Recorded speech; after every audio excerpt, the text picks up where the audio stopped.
नमस्कार विद्यार्थियों, स्वागत है आपका स्टडी IQ PCS चैनल पर।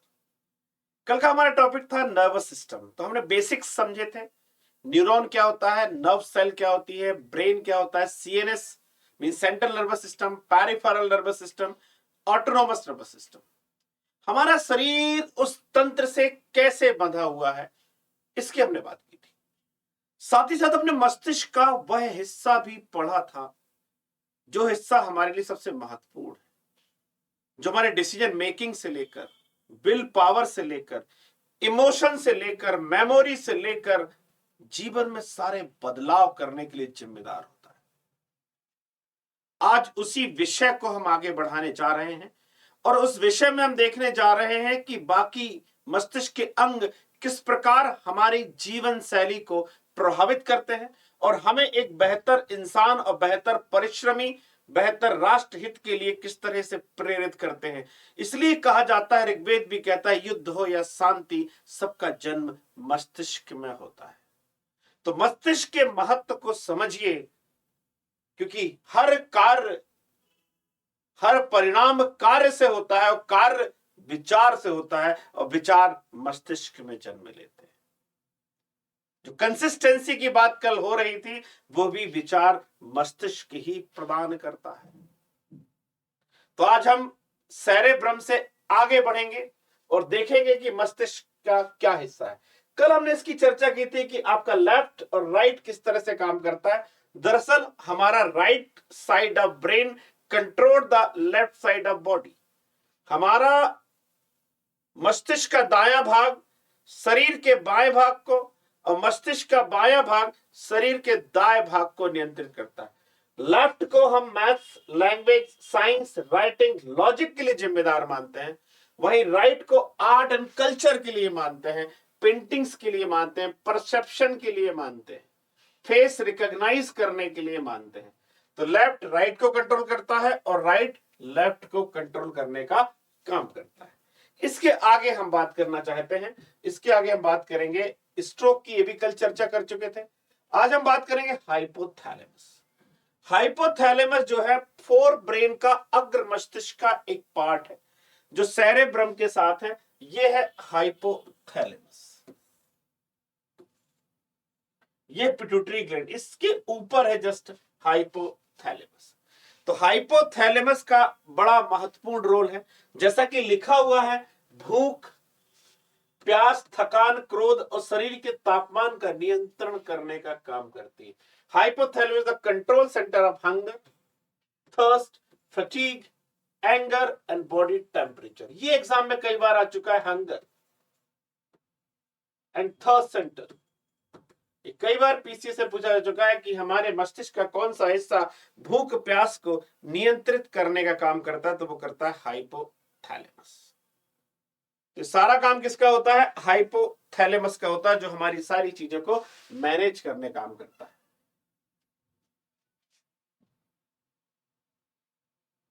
इसके बाद हम बात करते हैं मध्य मस्तिष्क। तो मध्य मस्तिष्क अगर हम देखें तो मध्य मस्तिष्क जो है हमारे अग्र मस्तिष्क के बाद वाला हिस्सा है मध्य मस्तिष्क। तो मध्य मस्तिष्क जो है वो मेनली विजन के लिए बहुत इंपॉर्टेंट होता है। ये बात नोट करेंगे, विजन, दृष्टि के लिए बड़ा महत्वपूर्ण होता है। जो हमारी देखने की दृष्टि होती है उसके लिए काम करता है ये मध्य मस्तिष्क। मतलब मध्य मस्तिष्क जो है एक ऑक्सीपिटल, आपने पढ़ा होगा, जो सेरेब्रम का पार्ट है, जो दृष्टि के लिए महत्वपूर्ण है, उसी तरह से मध्य मस्तिष्क भी दृष्टि के लिए महत्वपूर्ण होता है, सुनने के लिए महत्वपूर्ण होता है, लिसनिंग के लिए, श्रवण करने के लिए महत्वपूर्ण होता है, और ये उसका इंटरप्रिटेशन करता है, उन चीजों को समझने का काम करता है मिड ब्रेन। क्लियर है? इसलिए आपकी आंखों की जो नर्व है वो मिड ब्रेन से कनेक्ट बनी रहेगी, मिड ब्रेन से क्या रहेगी? जुड़ी रहेगी। क्लियर है? आगे आते हैं, अब बात करते हैं हिंड ब्रेन की। ये हिंड ब्रेन है। हिंड ब्रेन को हम दो भागों में मेनली, देखो हिंड ब्रेन में आप बोले, कल आपसे पूछा था पोन्स क्या है, तो ये देखिए हिंड ब्रेन का पार्ट है पोन्स, उसी का पार्ट है मेडुला, स्पाइनल कॉर्ड और सेरेब्रेलम। ठीक है? तो अब देखिए ये कहलाती है ब्रेन स्टेम। हमें हिंड ब्रेन में मेनली क्या पढ़ना है? हिंड ब्रेन में पढ़ना है मेडुला और दूसरा पढ़ना है हमें सेरेब्रेलम। सेरेब्रेलम को हिंदी में अनुमस्तिष्क कहते हैं। ये दो बातें हमें पढ़नी है। तो सेरेब्रेलम भी पश्च मस्तिष्क का भाग है, ये दिख रहा है। ये वाली जगह है ना, ये ब्रेन स्टेम कहलाती है, इसको हम ब्रेन स्टेम कहते हैं। क्या कहते हैं? ब्रेन स्टेम कहा जाता है। तो पश्च मस्तिष्क, जिसे अग्र मस्तिष्क सबसे बड़ा है, तो पश्च मस्तिष्क जो है अग्र मस्तिष्क के बाद दूसरे नंबर का बड़ा है। अब आपने कल पूछा था पोन्स, पर बता देते हैं, आने की संभावना थोड़ा कम है। रेस्पिरेशन के लिए कंट्रोल करता है, श्वसन के लिए महत्वपूर्ण होता है। श्वसन की क्रिया के लिए कौन महत्वपूर्ण होता है? That pons is responsible for respiration. Respiration की जो रेट है उसको मैनेज करने का काम कौन करता है? पोन्स करता है। ठीक है, अब बात करते हैं सेरेब्रेलम। सेरेब्रेलम देखिए, ये हिस्सा है सेरेब्रेलम, ये मस्तिष्क के पीछे का हिस्सा है। सेरेब्रेलम अलग से दिखाया गया, is the second largest part of the brain. हमें पूछो फर्स्ट पार्ट क्या है, तो फर्स्ट पार्ट है cerebrum. Cerebrum is the first part. प्रमस्तिष्क, मस्तिष्क का सबसे बड़ा भाग होता है, दूसरे नंबर का भाग होता है सेरेब्रेलम। सेरेब्रेलम जो होता है located the back of the skull, it coordinate muscles movement, मांसपेशियों गतिविधि को समन्वित करता है, साथ में हमारी हैबिट्स को कंट्रोल करता है। हमारी जो आदतें होती हैं उनको नियंत्रित करता है। देखिए क्या है, हम पहले अपनी चीजें सीखते हैं, फिर धीरे धीरे वो आदत बनती है, और जब वो आदत बन जाती है तो उसको मैनेज करने का काम कौन करने लगता है? सेरेब्रेलम उसको मैनेज करने का काम कर लगता है। तो हमारी आदतें जितनी भी होती हैं, जितने भी हमारे पोस्चर होते हैं, जो हमारा लोकोमोशन होता है, जो हमारा चलना होता है, जो हमारी बॉडी का बैलेंस होता है, ये सारा काम कौन करता है? सेरेब्रेलम करता है। शरीर के संतुलन को बनाने का काम, चलने में मदद करने का काम, बॉडी बैलेंस बिगड़े ना, ये सारा मैनेज करने का काम किसका है? सेरेब्रेलम का। कैसे बैठना है, कैसे पोस्चर होगा शरीर का, ये सारी जिम्मेदारी सेरेब्रेलम की। एग्जाम में आता है कि शराब पीने के बाद व्यक्ति के मस्तिष्क का कौन सा भाग सबसे जल्दी प्रभावित होता है? That is cerebellum, because it disturb your body balance, locomotion and posture also. शराब पीने के बाद व्यक्ति का शरीर संतुलन, पोस्चर और लोकोमोशन गड़बड़ हो जाता है, इसलिए शराब पीने के बाद यह सबसे ज्यादा प्रभावित होने वाला हिस्सा होता है।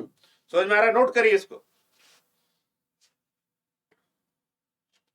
अनैच्छिक क्रिया को भी नियंत्रित करते हैं, आल्सो मैनेज और कंट्रोल इनवॉलेंटरी एक्शन।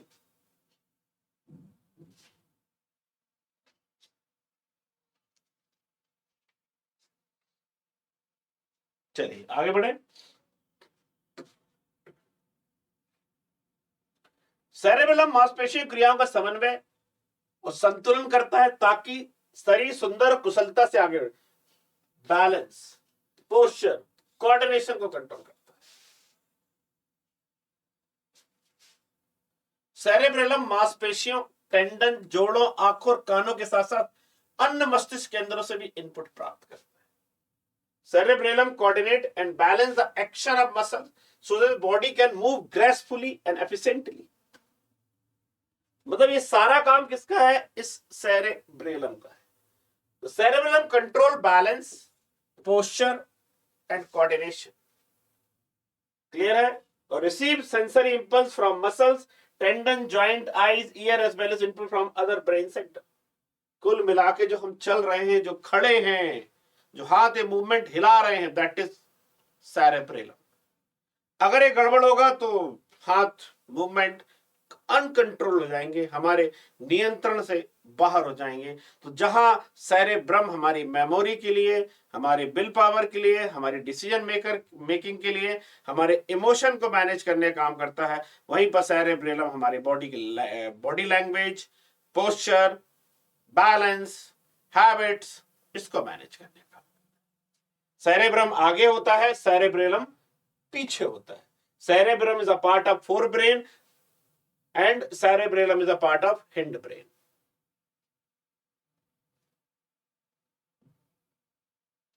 अब बात करते हैं ब्रेन स्टेम। ब्रेन स्टेम मतलब एक ऐसा हिस्सा जिस पर ब्रेन खड़ा होता है, टिका होता है, खंबा है वो। इस खंबे में पोन्स होते हैं, मेडुला होता है, रेटिकुलर फॉर्मेशन होते हैं, इसको नहीं पढ़ेंगे, ठीक है। सेरेब्रम ब्रेलम जो है अलग है, ये ब्रेन स्टेम है। तो पोन्स और मेडुला, पोन्स किससे जुड़े होते हैं? श्वसन से जुड़े होते हैं, रेस्पिरेशन, अभी थोड़ी देर पहले बताया था मैंने। तो ब्रेन स्टेम क्या करता है? ब्रेन को स्पाइनल कॉर्ड से जोड़ता है। Brain stem connect the brain to the spinal cord. यहीं से इसके बाद स्पाइनल कॉर्ड शुरू हो जाती है। क्या प्रारंभ हो जाती है? स्पाइनल कॉर्ड प्रारंभ हो जाती है। ये ब्रेन स्टेम के स्पाइनल कॉर्ड से जुड़े होते हैं lungs, heart, stomach, kidney, muscles, bladder, spinal cord, intestine, ये सब इससे जुड़े होते हैं। क्लियर है? तो अब इस ब्रेन स्टेम के पोन्स का संबंध श्वसन से है। अब हम देखते हैं मेडुला का रिलेशन किससे। मेडुला का रोल क्या है? देखिए मेडुला का रोल,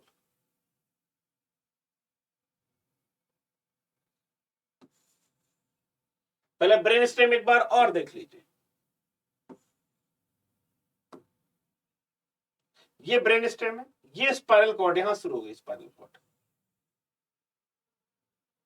ये मेडुला ऑब्लांगेटा, छोटा सा पॉइंट ये है मेडुला ऑब्लांगेटा। ये पोन्स है, ये ब्रेन स्टेम है, पूरी यहां से लेके यहां तक ब्रेन स्टेम है, जिसमें थैलेमस भी है और पिट्यूटरी ग्लैंड भी छोटी सी लटकी हुई है।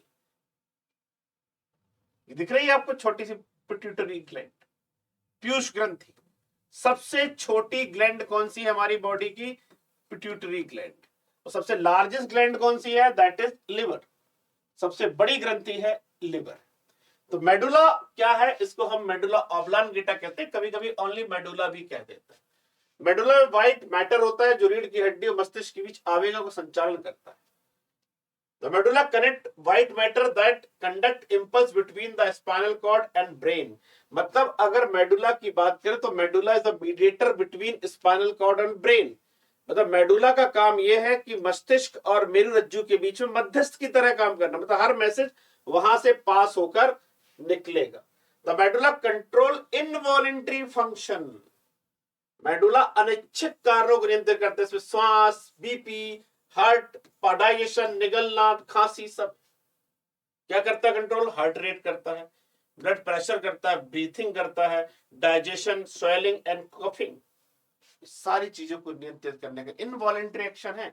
कफिंग जो खांसी आती है ना, वो आपको इनवॉलेंटरी एक्शन होता है। आपने कुछ ऐसा खा लिया जो आपकी बॉडी के लिए ठीक नहीं था, लंग्स की तरफ जा रहा है, खांसी हो जाएगी। आप कुछ ऐसा खा रहे हैं जो ठीक नहीं है, वोमिटिंग हो जाएगी, आपके स्टमक और आपकी इसोफेगस बोलेगी बाहर निकालो इसको। तो जो coughing, sneezing, vomiting, these are a response to secure your body. आपकी शरीर की रक्षा के लिए किए जाने वाला काम है। नाक में ऐसा कुछ गया जो हमारे लिए ठीक नहीं है, स्नीजिंग हो जाएगी, छींक आ जाएगी। तो मेडुला जो है, एक बात याद रखें एग्जाम के पॉइंट ऑफ व्यू से, इनवॉलेंटरी एक्शन को कंट्रोल करता है, अनैच्छिक क्रियाओं को नियंत्रित। ये नोट कर लो आप, ये आएगा एग्जाम में। Which part of brain control involuntary action? Answer is medulla oblongata या मेडुला।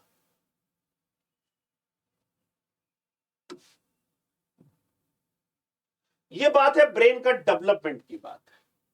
जब ब्रेन बनना कब शुरू होता है? तो बच्चे के जब 25 दिन का होता है बच्चा, 25 डेज का होता है, तो उस 25वें दिन से उसके मस्तिष्क की शुरुआत होती है। Fore brain, mid brain, hind brain बनना शुरू होता है। फिर 35 डेज की कंडीशन है, 45 डेज का उसकी स्पाइनल कॉर्ड भी डेवलप होने लगती है।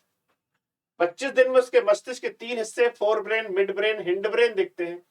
40वें दिन उसकी स्पाइनल कॉर्ड दिखने शुरू हो जाती है, ठीक है। और 100 दिन के बाद उसके मस्तिष्क का लगभग विकास होता है, पोन्स आ जाता है, सेरेब्रेलम आ जाता है, मेडुला आ जाता है। और 5 मंथ्स में लगभग तैयार हो जाता है और 9 मंथ्स में मस्तिष्क बन जाता है और 6 से 8 वर्ष की आयु तक मस्तिष्क विकसित हो चुका होता है। इसलिए आपको जो सिखाना है सिखा दीजिए। हैबिट्स हो, एटीट्यूड हो, विल पावर हो, डिसिप्लिन हो, सिखा दीजिए। बहुत बड़ा चेंज इसके बाद नहीं होगा पर ड्रास्टिक चेंज नहीं होगा। और जो चेंज है वो एक्सेप्शन है। मेजरली जो भी है वो 8 वर्ष तक सब कुछ है। इसलिए right food, right attitude, right discipline, right management सब कुछ सीख जाइए 6 से 8 वर्ष तक। ठीक है, क्लियर है यहां पर? तो यह है ब्रेन का डेवलपमेंट इन फीटस, गर्भ अवस्था में कैसे मस्तिष्क का विकास होता है। अब बात करते हैं स्पाइनल कॉर्ड की, मेरुरज्जु। देखिए क्या है, मस्तिष्क तो हमारा एक अलग हिस्सा है और हमारी बॉडी पूरे में फैली हुई है। तो कनेक्शन कैसे बनाएं? तो ये स्पाइनल कॉर्ड क्या करता है, पूरी बॉडी को कनेक्ट करता है। इससे निकलने वाली नर्व्स पूरे शरीर में फैली होती है, जिससे हमारे हाथ पैर कुछ भी शरीर के हर अंग में ये फैली होती है और सबसे कनेक्ट करके स्पाइनल कॉर्ड को मैसेज जाता है और स्पाइनल कॉर्ड से कहां पहुंच जाता है, ब्रेन में। मतलब यहां से अगर आपका हाथ टच है, ये हाथ वाला हिस्सा है, यहां से कोई नर्व जाएगी, इंपल्स होगा, ब्रेन में जाएगा, ब्रेन बताएगा क्या करना है, आंसर आ जाएगा उसके पास। तो इस तरह से हमारी स्पाइनल कॉर्ड होती है। स्पाइनल कॉर्ड जो होती है वो कवर्ड होती है। कवर्ड होने का मतलब यह है कि वो एक हड्डी के अंदर बंद होती है, जिसको वर्टिब्रेट्स कहते हैं, रीढ़ की हड्डी कहते हैं।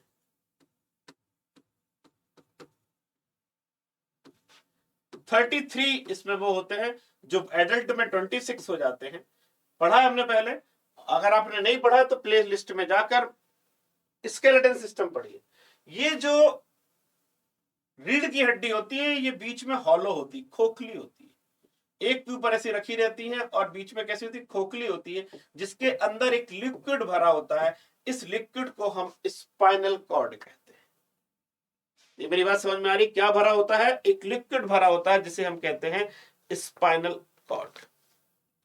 स्पाइनल कॉर्ड जो है लगभग 5 से 6 वर्ष तक इसकी ग्रोथ होती है, उसके इसकी ग्रोथ बंद हो जाती है। मतलब 5 से 6 वर्ष तक इसकी ग्रोथ होनी होती है। क्लियर है? समझ में आ रहा है आपको? ठीक है। इसके जो बाहर होता है, बाहर व्हाइट मैटर होता है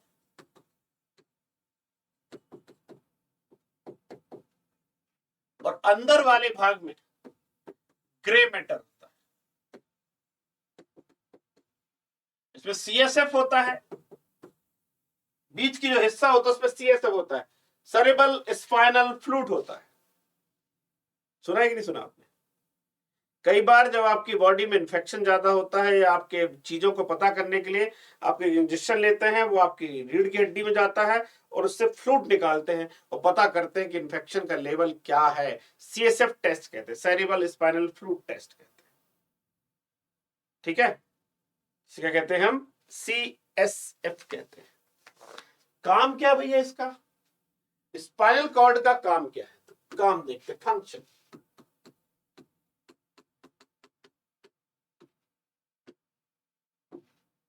पहला काम, connect brain with whole body. मस्तिष्क को पूरे शरीर के साथ जोड़ने का काम करती है, मतलब कनेक्टर है, एक प्रकार का कनेक्टर है। स्पाइनल कॉर्ड क्या है? कनेक्टर। किसके साथ कनेक्टर है? कनेक्टर किसकी तरफ है? एक तरफ ब्रेन है और एक तरफ रिमेनिंग बॉडी है। इसके बीच में जोड़ का काम कौन करता है? Spinal cord. हमारा हर संदेश, हर मैसेज, हर इफेक्टर, हर रिसिप्ट, सब कुछ स्पाइनल कॉर्ड के थ्रू ब्रेन तक जाता है। दूसरा बड़ा काम है रिफ्लेक्स एक्शन।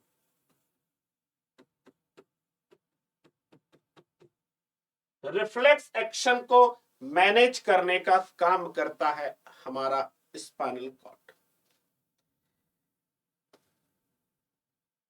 ये रिफ्लेक्स एक्शन क्या होता है? ऐसी क्रिया, action which not respond by the brain, ऐसी क्रिया जो मस्तिष्क द्वारा रिस्पॉन्ड नहीं होती है, मतलब ऐसी एक्शन जो which performed by our body without the consent of brain, बिना मस्तिष्क की सहमति के की जाने वाली क्रिया प्रतिवर्ती क्रिया कहलाती है। ये कौन सी क्रिया भाई? मस्तिष्क की जरूरत ही नहीं है। एक्चुअली जब आपकी शरीर को जीवन से रक्षा करनी होती है, अपने आप को सिक्योर करना होता है, तो कई बार डिसीजन फास्ट लेना होता है, ब्रेन तक जाएगा, ब्रेन से आंसर आएगा, it will take lot of time. इसलिए हमारे शरीर का स्पाइनल कॉर्ड तुरंत क्रिया करता है। आपकी उंगली तवे पर रखी और तुरंत क्या हुआ? तुरंत क्या हुआ? आपका हाथ अलग हो गया। क्या फायदा हुआ? सिक्योर करती reflex action, save your life, save your body, आपको खतरे के प्रति चेतावनी बनने काम करती। बिना सोचे समझे हम एक क्रिया कर लेते हैं। कर लेते कि नहीं कर लेते? इस रिफ्लेक्स एक्शन की फर्स्ट स्टडी की थी मार्शल हॉल ने। मार्शल हॉल ने इसकी स्टडी की थी, रिफ्लेक्स एक्शन। जैसे कि मिठाई का नाम लेकर आया जीभ में पानी, या जो आपको फूड पसंद हो, पिज्जा पसंद हो, सुनते ही लार आ जाना, रिफ्लेक्स एक्शन। आप कुछ नहीं सोच रहे हैं, लार आप बोल भी नहीं रहे, तब भी आ रही। ठीक है? अच्छे भोजन को देखकर मुंह में पानी आ जाना, डर से कांपने लगना, अचानक हॉर्न 12 बजे उछल जाना या किनारे हो जाना, घबरा जाना, ये सारे एक्शन स्पाइनल कॉर्ड से होते हैं।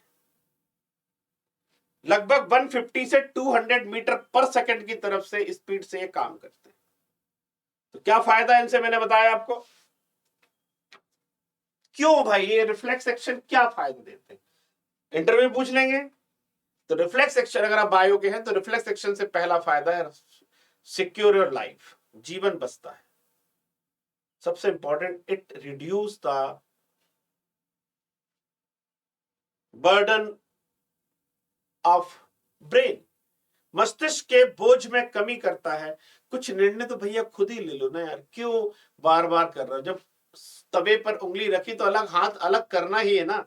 ये थोड़ा सोचना कि हाथ अलग करना है कि नहीं करना है, अलग करना ही है।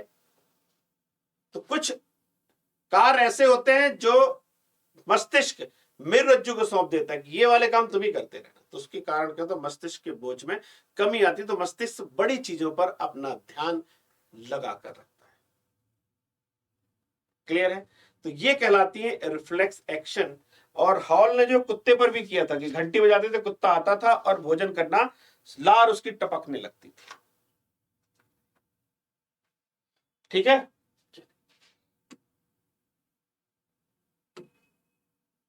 अब आता है peripheral nervous system. Peripheral nervous system क्या है, पहले इसको समझते हैं जरा। पेरिफेरल नर्वस सिस्टम,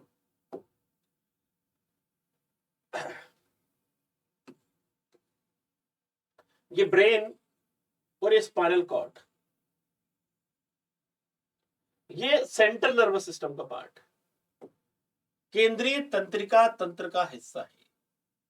इसके अलावा जो ये नर्व दिख रही हैं, ये पूरी बॉडी में फैली हुई है, ये पीएनएस का पार्ट है, पेरिफेरल नर्वस सिस्टम का पार्ट। और जहां पर ये नर्व स्पाइनल कॉर्ड से कनेक्ट हो रही है, इसको गैंग्लियन कहते हैं। Ganglion means a place where nerve connect with spinal cord, वह जगह जहां पर नर्व जो है वो स्पाइनल कॉर्ड यानी मेरुरज्जु से जुड़ जाती है। अब देखिए यहां पर जो नर्व निकल रही है वो दो प्रकार की नर्व, एक क्रेनियल, क्रेनियल यानी हिंदी में होता मस्तिष्क से निकलने वाली तंत्र, क्रेनियल नर्व, मस्तिष्क तंत्रिकाएं। तो ब्रेन से भी तंत्रिकाएं निकलती हैं, ढेर सारी तंत्रिकाएं निकल कर, ये देखो ब्रेन से ऐसी तंत्रिकाएं निकलती हैं, ये यहां जाकर ऐसे ऐसे ढेर सारे पूरे भाग में फैल जाने का काम करती है। इसको हम कहते हैं क्रेनियल नर्व्स कहते हैं। ऐसी 12 पेयर ऑफ क्रेनियल नर्व्स होता है, ये याद रखेंगे। कितनी जोड़ी होती है? 12 जोड़ी क्रेनियल नर्व्स होती है। How many pairs? 12 pair of cranial nerves. Left की राइट में जाती है, राइट की लेफ्ट में, ऐसे क्रॉस हो जाती है। यहां वाली यहां जा रही, यहां वाली यहां जा रही, इसलिए लेफ्ट राइट को कंट्रोल करता है, राइट लेफ्ट को कंट्रोल करता है। अब समझ में आ रहा है आपको? देखिए ऐसे तो बहुत सारी चीजें बताने को, अगर मैं एक एक नर्व का ही बताना कहूं तो बता सकता हूं कि पहली किससे जुड़ी थी दूसरी, पर उसकी जरूरत एग्जाम के पॉइंट ऑफ व्यू से नहीं, किसी प्रकार की कोई आवश्यकता नहीं। दूसरी होती है स्पाइनल नर्व्स।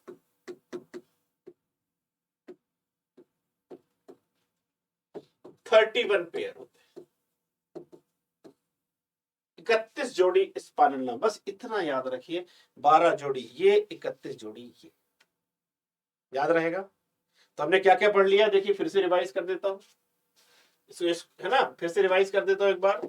हमने पढ़ लिया सीएनएस, हमने पढ़ लिया पीएनएस।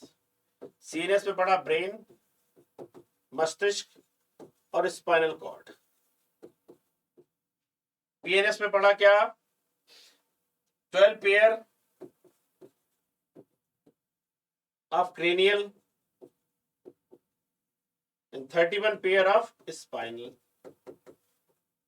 पूरी बॉडी कंप्लीट हो गई, बचा क्या? कोई बचा?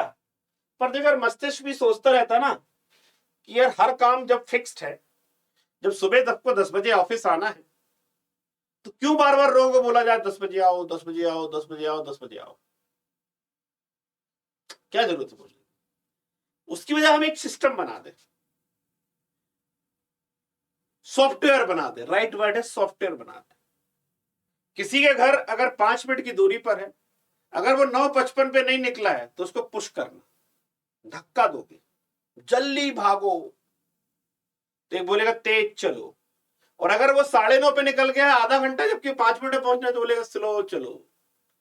मतलब हम एक ऐसा सिस्टम जनरेट करना चाहते हैं इसमें ना स्पाइनल कॉर्ड को कोई लोड पड़े, सीएनएस को कोई लेने देना नहीं है भाई, वो सब ऑटोमेशन में चलना चाहिए। जब हृदय को धड़कना ही है, जब डाइजेशन होना ही है पेट में खाना खाने के बाद, तो बार बार थोड़ा ना हमसे कोई ऑर्डर लेगा भाई साहब डाइजेशन स्टार्ट करें। सब ऑटोमेशन में डाल दो, सब स्वचालित कर दो, अपने आप चलना चाहिए। भोजन आया, पाचन शुरू, हृदय धड़कने लगे, तेज धड़के स्लो कर दो, स्लो धड़के तेज कर दो, मतलब उसकी एक टेम्पो मेंटेन करो। अगर हृदय को 1 मिनट में 72 बार धड़कना है, अगर वो 80 बार हो रहा तो स्लो कर दो, 70 हो रहा, 60 हो रहा तो उसकी स्पीड बढ़ा दो, बस। हमें उससे कुछ नहीं करना है, हमें तो 72 पे मेंटेन करना है। कम हो रहा है तो बढ़ा देना है, बढ़ रहा है तो कम कर देना है। ये कहलाता है autonomous nerve system.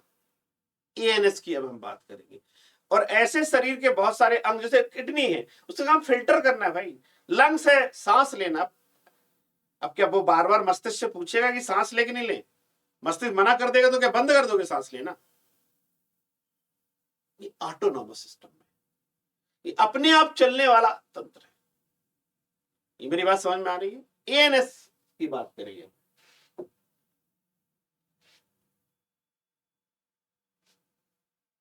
Autonomous nerve system. तो ऑटोनॉमस नर्व सिस्टम क्या करता है? पूरे शरीर को स्वायत्त रूप से चलाने का काम करता है। पूरे शरीर को क्या करता है? स्वायत्त चलाने का काम करता है। इस एएनएस का जो कॉन्सेप्ट है वो लेकर आए थे लैंगली। एएनएस का concept, the concept of autonomic nerve system was given by Langley. इसका सिद्धांत किसने दिया था? लैंगली ने दिया था। ये क्या बताता है कि जो हमारे इंटरनल ऑर्गन होते हैं, इन इंटरनल ऑर्गन को सिंक्रोनाइज करने का काम ये एएनएस करता है। मेरी बात समझ में आ रही है? इसको सिंक्रोनाइज करने का काम कौन करता है? एएनएस करता है। एएनएस जो होता है वो इन सारी चीजों को सिंक्रोनाइज करता है और ये अपने आप काम करते रहते हैं। ठीक है, तो इसमें दो प्रकार के होते हैं एएनएस। मैंने कल भी बताया था, थोड़ा जाके रिपीट कर लेंगे आप लोग, है ना। सिंपैथेटिक,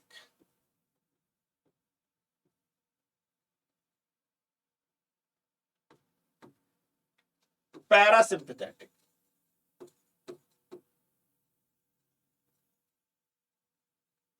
हिंदी में बोलते हैं परानुकंपी, इसके बोलते हैं अनुकंपी। This both work against each other. दोनों एक दूसरे के विरुद्ध कार्य करते हैं। अगर ये धीमा करेगा तो ये तेज करेगा, अगर ये तेज करेगा तो ये धीमा करेगा। Both work against each other, दोनों एक दूसरे के विरुद्ध कार्य करने का काम करते हैं। समझ में आ रही बात आपको? मतलब परानुकंपी अनुकंपी क्या करेंगे, दोनों एक दूसरे के विरुद्ध काम करेंगे। जैसे हार्ट है, तो हार्ट की स्पीड कम हो गई है तो बढ़ाने का काम, हार्ट स्पीड इंक्रीज करने का काम ये करेगा और डिक्रीज करने का काम ये करेगा। अगर बढ़ गई है तो डिक्रीज ये करेगा। कम करने का काम हृदय गति कम करेगा, हाँ, कम हृदय गति, और ये बढ़ाने का काम करेगा। तो दोनों एक दूसरे के अगेंस्ट काम करते हैं और चीजों को सिंक्रोनाइज ऑर्डर में मेंटेन करते हैं और शरीर की जो स्थिति होती है उसको बनाए रखने का काम करते हैं। जैसा शरीर है वैसा चल, जो नॉर्म्स सेट कर दिए एक बार कि हार्ट का 72 है, किडनी का 4 मिनट में पूरा ब्लड का प्यूरिफिकेशन है, तो बस भैया वो मेंटेन करो। बीपी जो है वो 80 120 है, मैनेज करो। कम हो जाए बढ़ा दो, बढ़ जाए कम कर लो। उसको एक बार नॉर्म सेट करके दे दिए, बस वो उस नॉर्म्स को फॉलो करता रहता है एएनएस। क्लियर रहेगा? समझ में आ रहा है? एएनएस क्या करता है? मैनेज करने का काम करता है। कैसे करता है थोड़ा सा देख लेते हैं, किस किस से कनेक्ट होता है एएनएस। ये देखिए एएनएस सबसे कनेक्ट है, कैसे समझा देता हूं।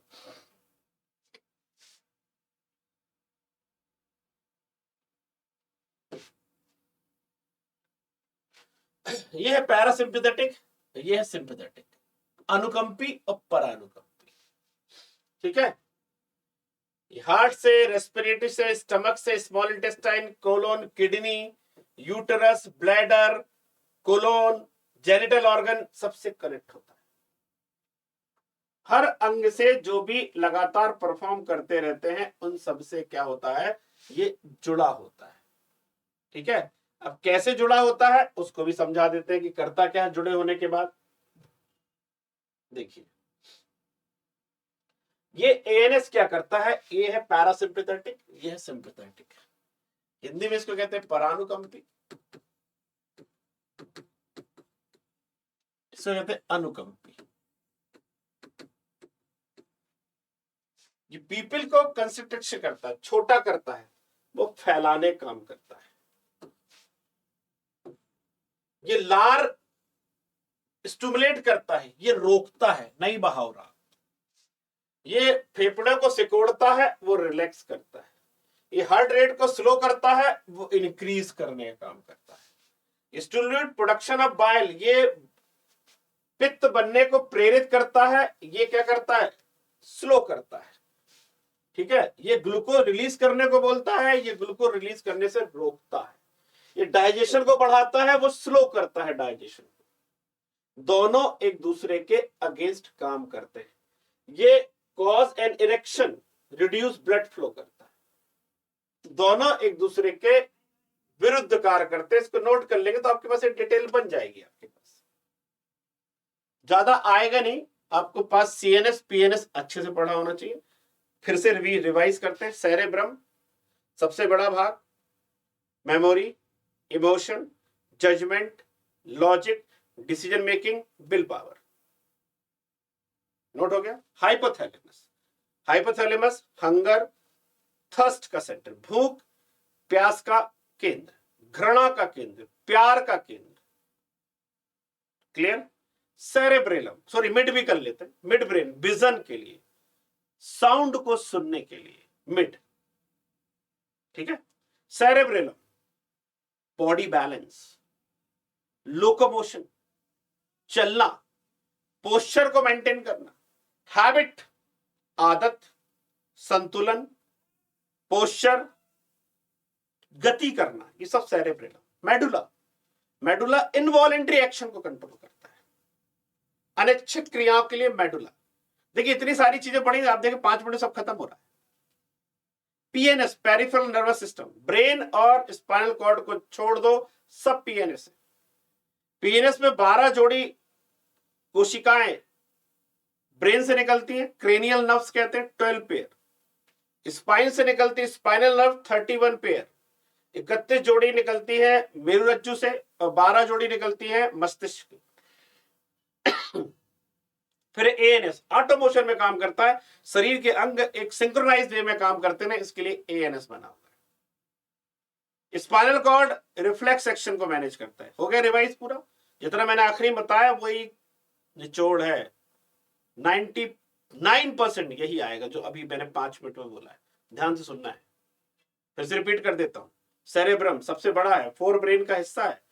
Will power, decision making, logic, memory, judgement सब मैनेज करता है। मेडुला ऑब्लोंगेटा अनैच्छिक क्रियाओं को नियंत्रित करता है। हाइपोथैलेमस हंगर थर्स्ट सेंटर, भूख प्यास का केंद्र होता है hypothalamus. Cerebellum posture, body balance, locomotion, habit. Spinal cord reflex action. PNS 12 जोड़ी मस्तिष्क के और 31 जोड़ी स्पाइनल कॉर्ड से। खत्म हो गया आपका चैप्टर क्लोज। नर्व सिस्टम आपका पूरी तरह खत्म हो गया है। तो बचा क्या? कुछ तो बचा होगा। यस, जरूर बचा होगा। हम हर बार पढ़ते हैं, उसके बाद पढ़ते हैं डिसऑर्डर, बीमारियां। तो कौन सी बीमारी है इस नर्व सिस्टम संबंधी? तो पहली है वर्टिगो। कौन सी बीमारी है? वर्टिगो, चक्कर आना।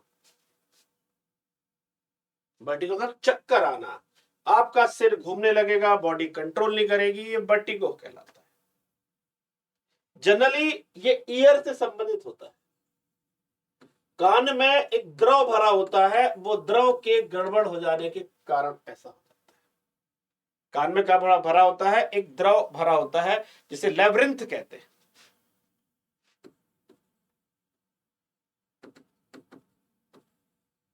ये बॉडी को बैलेंस करता है। देखिए बड़ा मजा आने वाला है। कैसे बैलेंस करता है भाई? बैलेंस करने का काम तो सेरेब्रेलम करता है। मेरी बात ही समझे। बॉडी सीधी रहे ये कौन मैनेज करता है? सेरेब्रेलम। पोस्चर कौन बनाता है? सेरेब्रेलम। अरे भैया पता कैसे पड़ा कि इधर झुक गई है? कैसे पता पड़ेगा? जब पता पड़ेगा तो बैलेंस करेगा कि हवा में बैलेंस कर लेगा? ये बताने का काम ये लिक्विड करता है। जब आप इधर झुकते हो तो इधर लिक्विड ज्यादा हो जाता है, तो वो तो सीधा हो, दोनों में बराबर लिक्विड होना चाहिए। तो कई बार लिक्विड की प्रॉब्लम, इन्फेक्शन की प्रॉब्लम के कारण ये वर्टिगो होता है, और कई लोगों को सर्वाइकल प्रॉब्लम के कारण भी वर्टिगो होता है। इसका कोई अभी तक कंप्लीट सोल्यूशन नहीं मिल रहा। एक्सरसाइज है, वेट लॉस करिए, कुछ दवाइयां कुछ समय के लिए रेस्ट लेती है पर नॉट 100%, तो कहलाता वर्टिगो। क्लियर है? फिर अगली बीमारी अनिद्रा।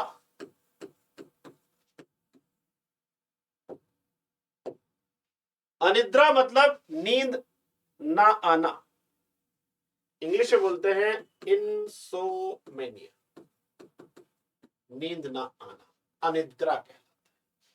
कि आपको नींद नहीं आएगी। सामान्यतः एक बच्चे को 15 से 20 घंटे सोना चाहिए, एक एडल्ट को 6 से 7 घंटे, बुजुर्ग 5 से 6 घंटे सोना चाहिए। इससे कम सो रहे हैं तो कहीं ना कहीं ये समस्या है। लेकिन क्या दिक्कत है? नहीं सोने तो भाई, नहीं, बॉडी रेस्ट जरूरी, जिससे वो फिर से फ्रेश होकर काम कर सके। इसके लिए कोई दवाइयां आती है पर व्यक्ति उससे एडिक्ट हो जाता है, तो बेटर है कि इससे इसको साइकोलॉजिकल एनवायरमेंटल इलाज कराना चाहिए, अपने बॉडी को खुश रखना चाहिए, नींद में आना चाहिए। दवाइयां लंबे समय तक काम नहीं कर सकती। ठीक है। एक बीमारी होती है हटिंगन, हटिंगन रोग, हटिंगन रोग। ठीक है। ये रोग मेनली एडल्ट को होता है, किसी भी एडल्ट को ये बीमारी हो सकती है। ठीक है। It's a neurological disorder which transfer from one generation to one generation. एक पीढ़ी से दूसरी पीढ़ी में ये बीमारी चली जाती है, इसे हटिंगन कहते हैं। होता क्या इस बीमारी में? जिसको बीमारी होती है can not control his movement, वो अपनी गति को नियंत्रित नहीं कर पाता है, अपने मूवमेंट को कंट्रोल नहीं कर पाता। इससे कोई इलाज है?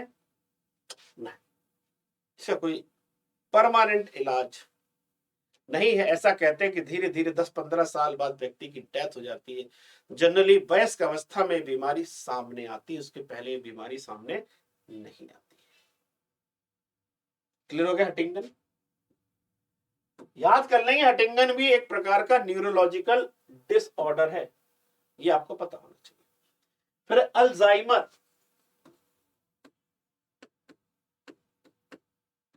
अल्जाइमर सुना होगा, बड़ी फेमस बीमारी अल्जाइमर, ALZHEIMER, अल्जाइमर। अल्जाइमर मतलब, अल्जाइमर मतलब डिग्रेड या डिक्रीज द कैपेसिटी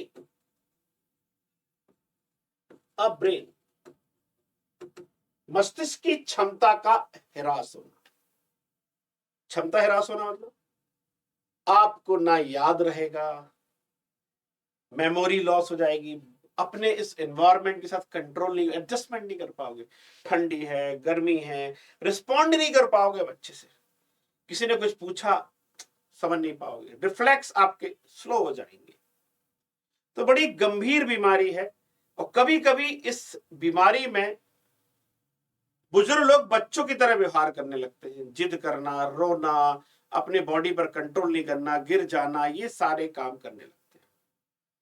इसका भी कोई परमानेंट इलाज नहीं है, पर कुछ दवाएं जो होती हैं वो इसके डिग्रेडेशन को कम कर सकती है, खत्म नहीं कर सकती। तो अच्छा फूड लीजिए, अच्छी लाइफस्टाइल करिए, तनाव मत लीजिए, खुश रहिए, प्रसन्न रहिए, एक्सरसाइज करिए, बच सकते हैं। क्लियर है?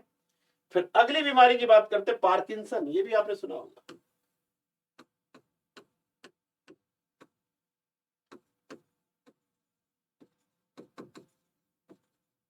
पार्किंसन बीमारी क्या है भैया? पार्किंसन बीमारी, पार्किंसन बीमारी में जनरली क्या होता है, जो आपके हाथ है ना, ये देखिए हाथ, जैसे मैं आपको बोलूंगा ये पानी ले लो तो ये हाथ ऐसे से हिलेगा, ये पार्किंसन के सिम्टम्स है। आप किसी से बोलिए ऐसे हाथ लेके खड़ा रहे, कितनी देर रहता है? अगर उसके हाथ ऐसे से हिलने लग रहा है मतलब क्या है? उसको पार्किंसन बीमारी। ये पार्किंसन के सिम्टम्स है, आपके मांसपेशी में जकड़न होती है और आप अपने जो मूवमेंट उन पर कंट्रोल नहीं कर पाते हो और आपका हाथ हिलने लगता, कंपन आने लगता है। फिजियोथेरेपी कराकर कुछ हद तक इस पर कंट्रोल कर सकते हैं, कुछ ड्रग से कंट्रोल हो सकता है, परंतु ये धीरे धीरे बीमारी लगातार क्या हो जाती है? बढ़ती जाती है। ठीक है। कुछ दवाइयां इसको कुछ हद तक रोक सकती हैं। सबसे इंपॉर्टेंट है अपने बॉडी को एक्टिव बनाए रखना, एक्टिव नहीं रहेंगे समस्या आ जाएगी। ठीक है। फिर एक बीमारी है मस्तिष्क संबंधी, एपिलेप्सी।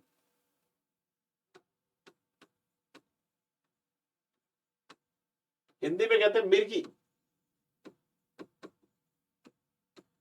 कई बच्चों को या बड़ों को मिर्गी के झटके आते हैं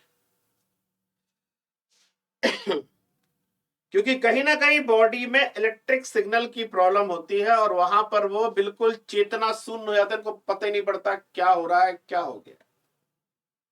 फिर धीरे धीरे कुछ को 10 सेकंड में, किसी को 2 मिनट में, किसी को 5 मिनट में हो सकता है। कई बार उसके कारण उनको चोट भी लगते हैं, और एक झटके से दूसरे झटके के बीच वो एक्टिव रहते, लगेगा नहीं कि ये मिर्गी का बीमार आदमी है, अचानक भी मिर्गी आ सकती है। ठीक है, तो इसके लिए पता कैसे पड़ेगा? तो इसके लिए आपको ईजी टेस्ट कराना पड़ेगा, ये एग्जाम में जाएगा। इलेक्ट्रोएन्सेफेलोग्राफ टेस्ट कराएंगे तो आपको पता पड़ेगा। दवाइयों से धीरे धीरे इसको ठीक किया जा सकता है। अगर आप लगातार दवाई करते हैं, लगातार चिकित्सक की देखरेख में रहते हैं, तो ये बीमारी कंट्रोल हो जाती है, ठीक हो जाती है। एक निश्चित समय के बाद आपको मिर्गी नहीं आएगी। ठीक है, एक बीमारी होती है मेनिंजिस। मैंने आपको बताया था कि जिससे ढकते हैं ब्रेन को, वहां पर सूजन आ जाना ही मेनिंजिस है, जिसका कारण क्या है? बैक्टीरिया है। बैक्टीरिया इन्फेक्शन से, जीवाणु के संक्रमण से ये बीमारी मेनिंजिस हो सकती है। इससे जीवाणु के इन्फेक्शन से होती है। गर्दन में यहां पर अकड़न होगी, खिंचाव आएगा, वोमिटिंग होने लगेगी, ब्रेन में दर्द बहुत होगा। ठीक है, जल्दी इलाज कराएं, फायदा होगा। देर से कराने में स्थिति गंभीर हो सकती है। तो ये मेनिंजिस। फिर एक बीमारी और है जिसका नाम है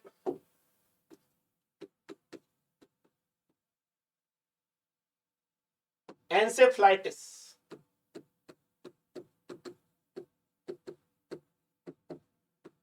एंसेफ्लाइटिस अभी आपने सुना होगा, यूपी के गोरखपुर में जापानी एंसेफ्लाइटिस फैला था, जिससे बचने के लिए जेई वैक्सीन लगाई गई थी। मच्छर से फैलती है, धान के खेत में होते हैं मच्छर, इनसे फैलने वाली बीमारी है। इससे अंदर आपका इम्यून सिस्टम कम हो जाता है, ऑक्सीजन सप्लाई प्रॉब्लम हो जाती है, इनवॉलेंट्री एक्शन को दिक्कत होने लगती है, फीवर आएगा, चक्कर आएगा, सिरदर्द होगी, उल्टी होगी। अगर आपको इलाज नहीं मिला तो गंभीर स्थिति पहुंच जाएगी। एक और होती बीमारी ब्रेन ट्यूमर। मस्तिष्क में ट्यूमर डेवलप हो जाना, सेल का ग्रोथ हो जाना। इसका वैसे इलाज इजी है, ऑपरेशन करके, सर्जरी करके ठीक किया सकता है। तो ये है हमारी मस्तिष्क से संबंधित बीमारियां। ठीक है, तो आपको याद रहेगी मस्तिष्क संबंधी बीमारियां। कल हमारा जो टॉपिक होगा वो होगा ह्यूमन सेंसरी ऑर्गन। हमारे कौन कौन से ऑर्गन होते हैं, हम आंख पढ़ेंगे, नाक पढ़ेंगे, कान पढ़ेंगे, स्किन के बारे में पढ़ेंगे। कंप्लीट इसी पर होगा। और साथ में आज मैं क्वेश्चन इसलिए लेकर नहीं आया कि मैंने कहा पहले इसको कंप्लीट कर लेते हैं, तो कल हमारे पास एक्सक्रीटरी और नर्व दोनों के क्वेश्चन रहेंगे। करीब 30 से 35 क्वेश्चन होंगे, करीब 40 भी हो सकते हैं। तो ये हम एमसीक्यू लगाएंगे, साथ में वो 5 सेंसरी ऑर्गन भी पढ़ लेंगे। ठीक है, चलिए, जय हिंद, जय भारत, शुभ रात्रि, धन्यवाद।